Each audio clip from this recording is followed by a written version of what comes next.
Hi, thank you for doing this, first of all. I was going to start with the thing that I mainly know you from lately is from Warehouse 13, which I was a big fan of. Can you talk about working on that and working with the cast and everything? Yeah, Eddie is awesome. Eddie is much like his character. He's funny, self-deprecating, and hilarious. He's also very intelligent and without ego, which is so important if you're in a creative field to avoid ego. I'm always impressed with people who can go through fame and not succumb to ego. And I've noticed that artists who do succumb to ego don't really come up with a lot of interesting things. I also love working on Warehouse 13 because Jack Kenny is a marvelous producer. A set runs best when the producer is in charge. And if the actors get control, it is like Alice through the looking glass in a really bad way. Because actors we are paid to gaze at our own navels. We're paid to think of ourselves and just what impacts our little part of this machine. And I always appreciate a producer that will terrify everybody. We had Gareth Davies was the producer on Buffy, and he was like Darth Vader. People were horrified if he came to the set, and I loved him because I'd seen what happens when actors can get control. So Jack Kenny is like that, but he does it with humor. He'll crack the whip with a really great joke, and he'll assert his power, and everyone will go ooh, like that. But it's also they're laughing at the same time. So he's a genius at it. And frankly, keeping actors in control when you can't fire them for 7 years at a time is a real thing to be able to do. Yeah. So you've done, since you left Buffy, you had this long run of many years on Buffy. Yeah. You've done a lot of shows where you did an arc, like you did on Warehouse. You've done a lot of one episode appearances. Yeah. What's your favorite kind of television work to do? Are you enjoying mixing it up, or are you looking for a permanent home again? I guess that I would like to be on the series again. But you just have to work so hard when you're a regular. It can burn you to the cinder. I mean, you work 12 to 20 hours for 7 years, 5 days a week, and you get burned up. And I'm in the enviable position now of going on shows and getting paid an astronomical amount of money, and I get to come in all fresh. Hi guys, I'm all rested, and they have to hump the thing over the hill all the time, and I get to kind of come and go.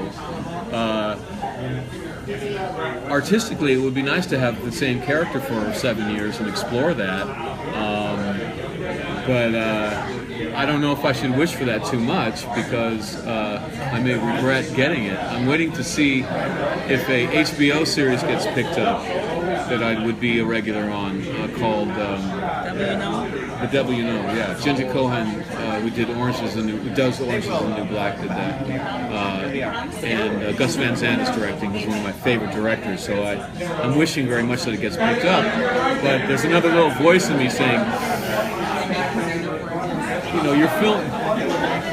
If we get picked up, we're waiting for winter to fall again in Massachusetts so we can go get hypothermia again. And the whole thing takes place outdoors in the wintertime. And it's just going to be brutal if we go. So I don't know if I'm wishing for that or not. Fly out and do Hawaii 5-0 again. That I would do. That is awesome. Yeah, they put you up at the Hilton Resort. And it's not even work at all. And Alex is so good to work with. Alex and I are two actors that they'll allow to fight each other. Alex is a certified stuntman in Australia, where he comes from, and I'm a stunt choreographer on stage. And so when we filmed the pilot, they didn't really know this about us, and they were like, "Don't worry, guys. We're just going to do 2 or 3 moves, and then we'll cut. We won't be hurt." because they were letting us actually fight each other, which is not normal. They usually have a stuntman and actor for safety, and they just wanted to get a few shots of Alex and I actually fighting each other. And Alex just comes up to me and goes, "Man, do you do stunts?" And I'm like, "Yeah, I do a lot of stunts." He's like, "Yeah, me too. Let's just do the whole thing. Is that okay?" I'm like, "Yeah, I got the moves. Okay." And we just took off and just kept, all up the stairway, and up, and the camera crew was like, "Holy shit!" And they got really happy, and they let us fight. But Alex is a younger man than I am, and he just kicks my ass. Another project I'd like to hear a bit about is Torchwood. That's a lot of fun. That was a great episode too. Yeah. Torchwood, when I got to England to film, the creator of Torchwood, sorry, I've had 2 hours of sleep, I'll remember his name, Russell T. Davies, took me out to dinner, and he said that this is my Buffy. And I didn't understand what he meant until we got into it a bit. And I realized that this was his subversion. Joss was subverting the lie that women can't defend themselves. And he was unabashedly going for that, and some people got offended by that, which I think is delicious. Russell was going after the lie that gay people can't be heroes. And he was going for the jugular. And he was a Buffy fan. He liked the subversion. He was excited by being able to do subversive art in a fantasy setting, and he laid down, his statement. And I think I'm very proud of that show, because that's a lie that needs to be subverted. Can we shift gears for a sec? So we're at one of these fan conventions. Can you talk about why you make time in your schedule for this? I love fan conventions. Yeah? I've loved them since 1974. I was in Oakland, California with pointed ears, a blue tunic, and my eyebrows erased so I could look like Spock. And I had a big blonde afro. And I was beautiful for the first time in my life. And all the girls wanted to talk to me because I had the best phaser at the convention, which I made by hand. And I discovered a place where you can be anything that you want, where you can make friends easily, where people are intelligent and kind and don't take themselves too seriously and are tolerant. And it's a little bit of a heaven every time I go. In these conventions, people are walking around with beer and swords, and no one gets hurt. And I watch YouTube accounts of Black Friday, and you contrast that behavior with what you see at a convention, and I don't see why. Like, everyone on Earth should go to at least one convention, if only to learn how to behave in a crowd. There's so much good that happens in conventions. It is one of the last places where large crowds gather to talk to each other. When I was producing theater, it was all about how do we create community in a world of television and now smartphones and stuff. How do you get people to actually look into each other's eyes and connect with each other? And theater producers, we go to conventions and talk to each other about this. There's a lot of thought that we put into this. And ironically, when I stopped producing theater and went down and joined the devil in Hollywood, I find myself in a position where I can help do my part to create community, I think, for more people than I ever dreamt that I could. Yeah. Just before, I know you're running out of time, I just wanted to know if you could talk about some of your upcoming projects. Sure.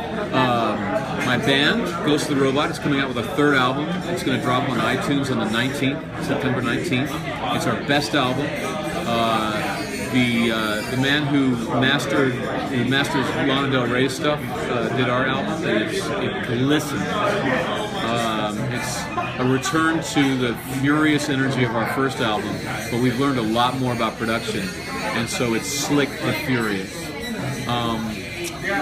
Let's see. I do the Dresden Files audiobooks, which someone showed me, like the top 12 out of the 15 top-selling audiobooks are the Dresden Files.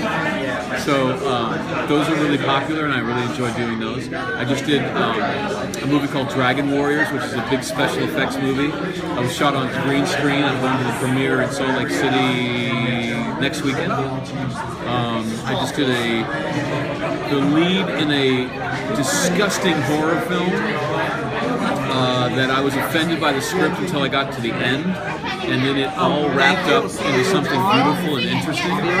And it's all being done with puppets. So it's going to be like Team America, and they're going to be just like puppets feeding bodies into meat grinders with getting brains splattered on their faces. It's going to be really weird and cool. I mentioned the pilot for HBO. We're waiting to see if that gets picked up. That's all I can think of right now. Oh, I just had a comic book come out from Dark Horse called Into the Light that I wrote.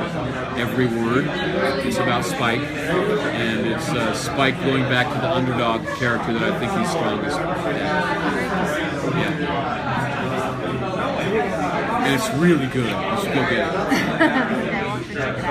Thank you.